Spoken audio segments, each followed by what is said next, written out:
and gentlemen, please welcome Union Minister Dr. Viren Kumar.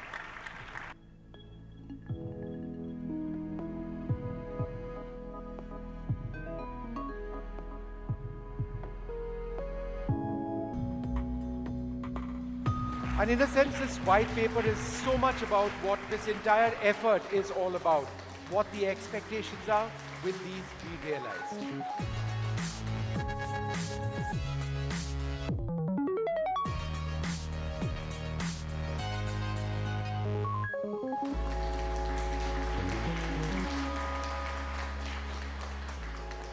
मंत्री जी, आपसे अनुरोध है कि आप हमारे साथ मंच में बने रहिए। वीरेंद्र जी, बहुत शुक्रिया, आपने इस पहल के लिए वक्त निकाला है। आप 1 साल से इस पहल से जुड़े हुए हैं। हमारे इनॉग्रल इवेंट में वीरेंद्र जी आप आए थे और आज 1 साल इस इनिशिएटिव को पूरा हो रहा है। हम स्वागत करते हैं आपका इस कार्यक्रम में।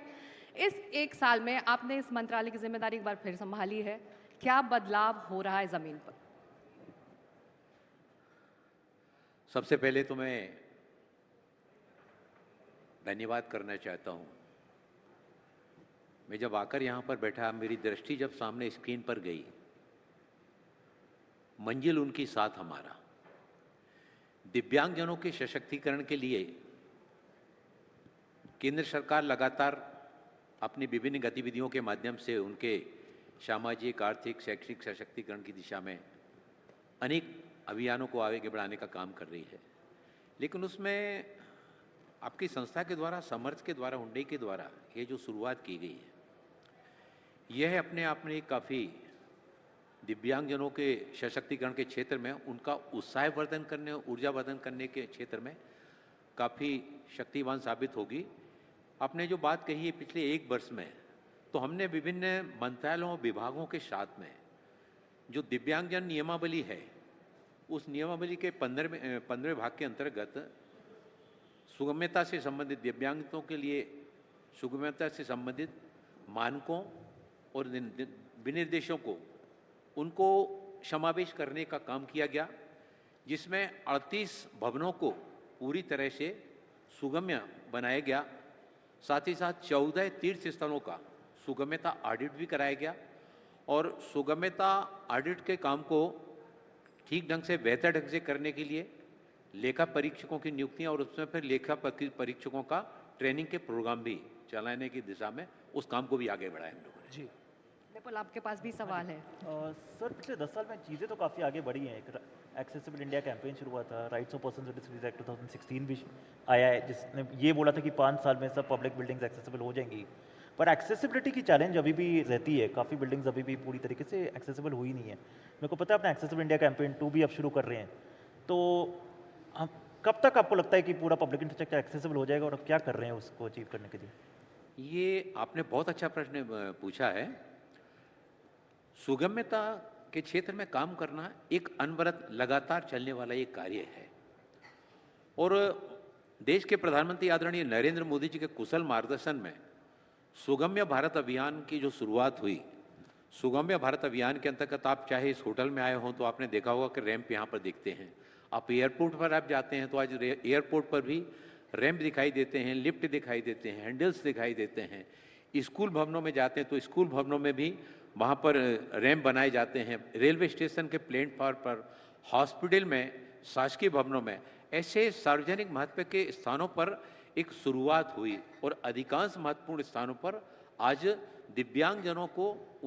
उनकी सुगम्यता को दृष्टिगत रखते हुए ये काम आज जहाँ प्रारंभ हुआ है, उसमें विभाग के द्वारा लगातार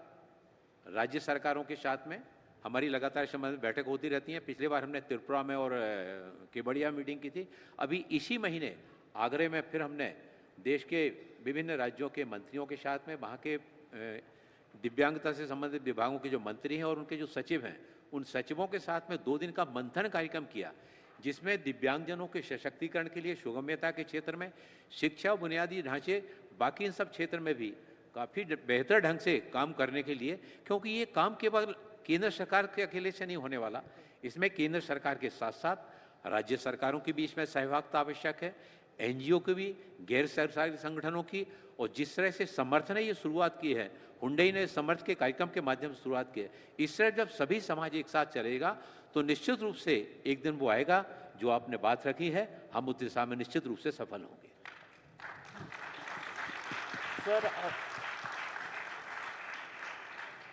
सर आपने बहुत सही बोला कि खाली केंद्र सरकार नहीं but state governments, private sector, NGOs को भी आगे बहुत करना पड़ेगा इंडिया की कम्युनिटी को आगे बढ़ाने के लिए। बट सर केंद्रीय सरकार में भी अभी क्या होता है कि एक डिपार्टमेंट ऑफ डिसेबिलिटी अफेयर्स है मिनिस्ट्री ऑफ सोशल जस्टिस में, और लोगों को यही लगता है कि पूरी प्रॉब्लम्स उसी डिपार्टमेंट को एक सॉल्व करनी है। बट डिसेबिलिटी एक इतना इंटरसेक्शनल इशू है कि प्रॉब्लम उनकी हेल्थ की होती है, एजुकेशन की होती है, एम्प्लॉयमेंट की होती है, और बाकी मंत्रालयों को भी बहुत कुछ करना पड़ेगा फॉर दैट। तो बाकी जो मिनिस्टर्स हैं आपके, उनके लिए क्या मैसेज होगा आपको कि इंडिया पूरी तरीके से मेरी कम्युनिटी के लिए पूरी तरीके से फ्रेंडली बने? मुझे आपके प्रश्न से बहुत प्रसन्नता हुई कि आपने एक जिम्मेवारी की भावनाओं के साथ में दिव्यांगता से संबंधित एक बहुत महत्वपूर्ण बिंदु को आपने इस प्लेटफॉर्म के माध्यम से आगे लाया है। वास्तव में दिव्यांगता हम सबके लिए सामूहिक रूप से एक साथ काम करने का क्षेत्र है, जिसमें चाहे वो शिक्षा की बात हो, स्वास्थ्य की बात हो, आवास की बात हो, उनके बुनियादी ढांचों के विकास की बात हो। केंद्र सरकार का जो हमारा सामाजिक न्याय विभाग का दिव्यांगजन सशक्तिकरण विभाग है, दिव्यांगजन सशक्तिकरण विभाग अपने विभाग के माध्यम से चाहे उन शिक्षा की बात हो, चाहे उनकी स्कॉलरशिप की बात हो, उनके स्किल ट्रेनिंग की बात हो, उनको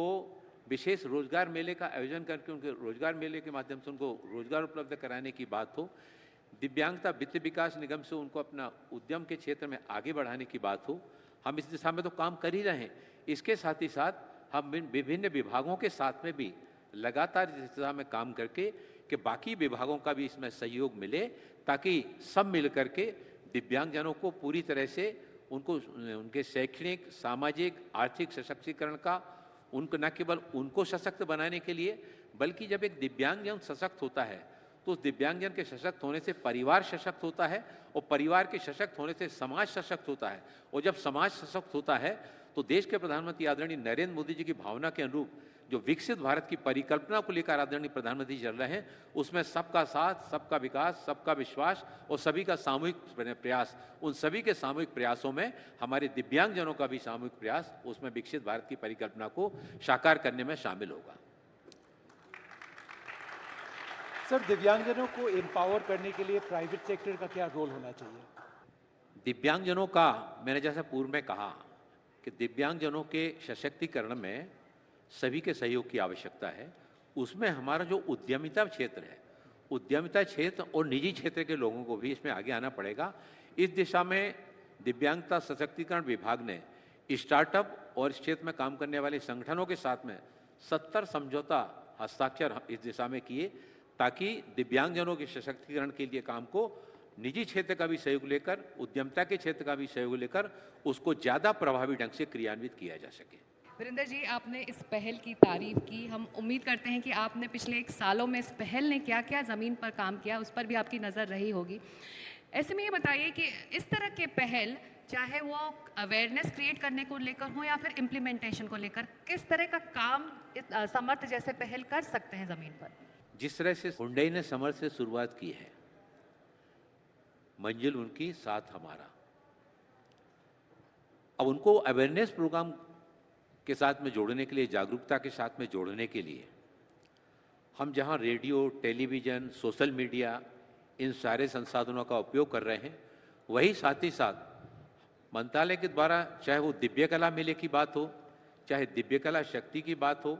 और उन दिव्य कला मेलों में रोजगार मेलों के साथ में जोड़ने की बात हो, फिर एडिप योजना के अंतर्गत दिव्यांगजनों के लिए सहायक उपकरणों की बात हो, ये सब उनके अवेयरनेस के लिए, एक और जहां उनको सशक्त बनाने के लिए, सशक्त बनाने के साथ ही साथ उनको अवेयरनेस प्रोग्राम से जोड़ने के लिए भी, क्योंकि जब इस तरह के कार्यक्रमों का आयोजन होता है तो उसमें केवल हमारे एक दिव्यांगजन अकेला नहीं आता, उस दिव्यांगजन के साथ में परिवार के परिजन भी आते हैं, उसके साथी भी आते हैं। और जब इस तरह की संस्थाओं के द्वारा इस तरह के कार्यक्रमों को स्वरूप प्रदान किया जाता है, 1 वर्ष पहले हुंडई के द्वारा यहीं से इस स्थान से शुरुआत की गई थी, और 1 वर्ष में जैसे विभिन्न गतिविधियों के माध्यम से दिव्यांगता के क्षेत्र में इस काम को आगे बढ़ाया गया। यही तो अवेयरनेस है, यही तो जागरूकता है। तो इसमें केंद्र सरकार तो काम कर ही रही है। मैंने जैसा आपको बताया कि अभी हमारी इसी महीने में देश के विभिन्न राज्यों के इस क्षेत्र में काम करने वाले संबंधित मंत्रियों को भी हमने बुलाया था, संबंधित हमारे सचिवों को भी बुलाया था राज्य सरकार के, और उन्होंने आकर बड़ी प्रसन्नता व्यक्त की थी, क्योंकि बहुत सारी योजनाओं की जानकारी केंद्र सरकार के द्वारा जो चलाए जा रहे हैं कार्यक्रम, उन कार्यक्रमों की जानकारी उनको नहीं थी, जबकि हम भेजते सभी हैं। लेकिन वहाँ पर हमने हर योजना के बारे में प्रेजेंटेशन करने के लिए व्यापक प्रेजेंटेशन, उसके बाद उनका कोई शंका समाधान है उसके लिए भी व्यवस्था की गई थी। तो ये जो इस तरह की गतिविधियां हैं, ऐसी गतिविधियों के माध्यम से ही दिव्यांगजनों के लिए देश भर में, चाहे वो केंद्र सरकार के द्वारा चलाई जाने वाली योजनाएं हों, चाहे वो राज्य सरकारों के द्वारा चलाई जाने वाली योजनाएं हों, और इनके साथ ही साथ निजी क्षेत्र और गैर सरकारी संगठनों के द्वारा भी दिव्यांगता के सशक्तिकरण के क्षेत्र में जो कार्यक्रम चलाए जाते हैं, जब उनकी सामूहिक रूप से चर्चा होती है तो ये जागरूकता प्रोग्राम हमारे दिव्यांगजनों के सशक्तिकरण के लिए एक महत्वपूर्ण भूमिका का निर्वाह करते हैं। बहुत शुक्रिया। मकसद भी यही है समर्थ का। आपके मंत्रालय की एक योजना है एस्पिरेशनल डिस्ट्रिक्ट्स में दिव्यांगजनों के लिए कैंप्स लगाना। उस योजना का क्या असर रहा है और कितना काम उसके तहत हुआ है मंत्री जी? दिव्यांगजनों के सशक्तिकरण के लिए दिव्यांगजन सशक्तिकरण विभाग के द्वारा एटिप योजना के अंतर्गत देश भर में पहले परीक्षण शिविर लगाए जाते हैं। परीक्षण शिविर लगाकर उसमें इस बात को सुनिश्चित किया जाता है कि किस दिव्यांग के लिए किस तरह के उपकरण की आवश्यकता है, और परीक्षण शिविरों के बाद फिर शिविर लगा करके सहायक उपकरणों के वितरण का कार्यक्रम किया जाता है। यह जो आपने एस्पिरेशनल डिस्ट्रिक्ट की बात की, हमने अभी पिछले दिनों 100 आकांक्षी ब्लॉकों का चयन करके और उसमें परीक्षण हमने शिविर लाए, और परीक्षण शिविर के उपरांत 91 आकांक्षी शिविरों में ब्लॉकों में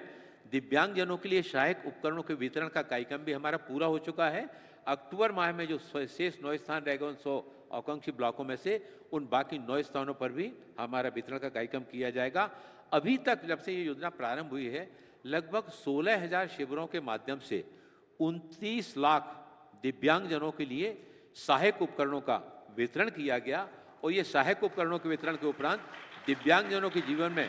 वो सहायक उपकरण प्राप्त होने से उनको अपनी दैनंदिन गतिविधियों को जहां आगे बढ़ाने में सहायता मिली, वहीं वो समाज को भी अपने विभिन्न गतिविधियों के माध्यम से वो सहायक उपकरण प्राप्त हो जाने के बाद आगे बढ़ाने का काम कर रहे हैं। हमारे साथी ने बहुत,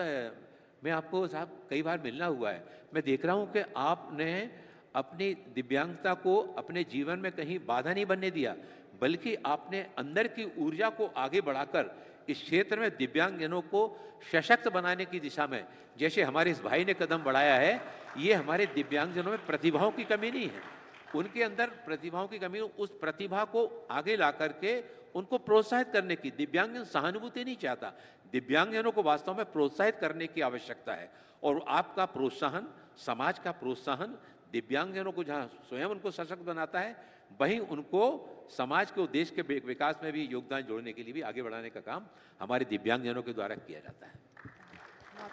एक आखिरी सवाल वीरेंद्र जी, आप चार्टर ऑफ रिकमेंडेशन जो समर्थ ने आपको सौंपा है, आपने उन पॉइंट्स को देखा है, ऐसे में हम आपसे इस मंच पर ये जानना चाहेंगे कि उन रिकमेंडेशंस में से आप कौन से वो मुद्दे हैं, कौन से ऐसे वो पॉइंट हैं जो अगले 1 साल में इम्प्लीमेंट कर सकते हैं? चार्टर के जितने भी बिंदु हैं, हम सभी बिंदुओं पर काम करने के लिए विभाग पूरी तरह से प्रतिबद्धता के साथ में काम करने के लिए आगे बढ़ रहा है। I think that's the big promise that we were looking for, the minister committing to all the points in the charter that we worked on throughout this year. Thank you, sir. That means the world for us. हमारे लिए बहुत शुक्रिया।